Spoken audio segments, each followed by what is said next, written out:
आदाब, नमस्कार। मैं शाहबाज हारून और आप देख रहे हैं स्काई न्यूज। चलिए बात करते हैं वक्फ बिल के ऊपर। आज हम आए हैं शिवसेना के कार्यालय पर, जहां शिवसेना के महासचिव धर्मेंद्र तोमर जी हमें वक्फ बिल के बारे में कुछ बताएंगे। ये वक्फ बिल का जो संशोधन हुआ है सरकार द्वारा 2025 में किया गया है, उसके संबंध में शिवसेना उद्धव इकाई की क्या इस पे संदेश रहा है, क्या क्रिया रही है, क्या प्रतिक्रिया रही है, उसके संबंध में आज की प्रेस वार्ता है। क्योंकि बहुत से लोगों में अभी भी मतभेद है कि शिवसेना की क्रिया क्या है, शिवसेना क्या चाहती है। तो शिवसेना का सीधा सीधा ये, जब संशोधन के लिए ये बिल लोकसभा में आया, राज्यसभा में आया, तो शिवसेना के सांसदों ने इस बिल का विरोध किया। क्योंकि हम आज की तारीख में इंडिया गठबंधन के साथी हैं, और जो गठबंधन हमारे इंडिया गठबंधन का नियम रहा कि हमें विरोध करना है, तो हम उस विरोध में, इस बिल के विरोध में आए। और दूसरा कारण यह भी है कि 2013 में भी वक्फ बोर्ड का संशोधन हुआ था, कांग्रेस सरकार संशोधन लाई थी, उसमें भारतीय जनता पार्टी ने भी समर्थन किया था, और भारतीय जनता पार्टी के साथ गठबंधन में शिवसेना थी, तो शिवसेना ने भी किया था।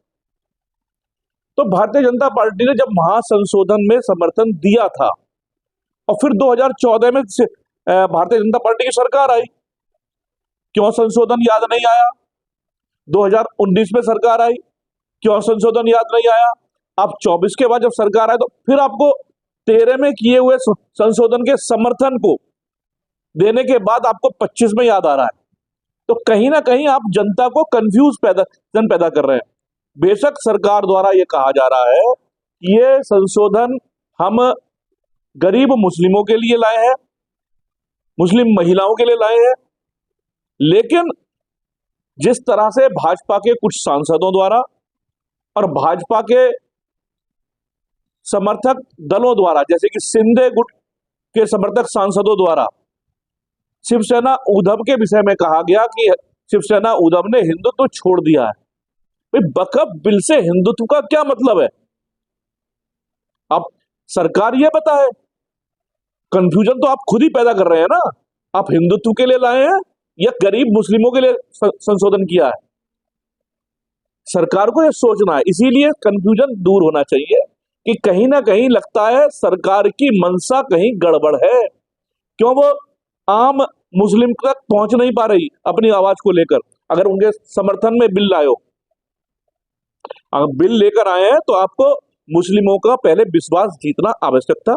आप 2014 से सरकार में बैठे हैं और आज तक 25 तक आप विश्वास जीत नहीं पाए, जबकि आपने 2013 में इसी संशोधन बिल का समर्थन भी किया था, और फिर आप संशोधन के लिए दोबारा मैदान में आ गए 10 साल बाद। तो ये इन सारी चीजों का है कि कहीं ना कहीं सरकार की नियत में खोट है। एक तरफ इनके ही सांसद, इनके ही साथी संगठन इसे हिंदुत्व के संबंध में दिखाते हैं, कहीं दिखाते हैं कि गरीब मुस्लिमों के समर्थन में है क्या? ये तो पता चले। आप चलो, आज बिल ये संसद में पास हो गया, राष्ट्रपति ने भी अपनी मोहर लगा दी, और आज से ये कानून लागू भी हो गया। तो अब हमें लगना चाहिए कि जो गरीब मुस्लिम है वो गरीब ना रहे। जो वक्फ की संपत्ति को कुछ लोग यूज कर रहे थे, हम चाहते हैं उन गरीबों पर यूज हो। मुस्लिम महिलाएं बहुत बड़ी संख्या में ऐसी हैं जो तलाकशुदा हैं, मुस्लिम महिलाएं ऐसी हैं जो विधवा हैं। उन विधवा महिलाओं पर यह धन यूज होना चाहिए और ईमानदारी से होना चाहिए।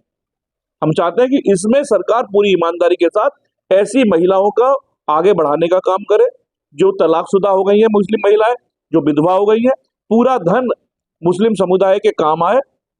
जिस लोगों ने वक्फ की संपत्ति पर कब्जे किए हुए हैं या लीज पे संपत्ति दी हुई है, तो लीज का जो किराया है या जो भी पैसा आता है वो गरीब लोगों पर लगे। क्योंकि इसके जब बिल पास हो गया था, उसके बाद हमारे पक्ष प्रमुख उद्धव ठाकरे जी ने प्रेस वार्ता करके इस बिल के कुछ बिंदुओं का समर्थन भी किया कि हाँ, कुछ ये बिंदु सही है जो गरीबों के लिए और महिलाओं के हित में है, हम इनका समर्थन करते हैं।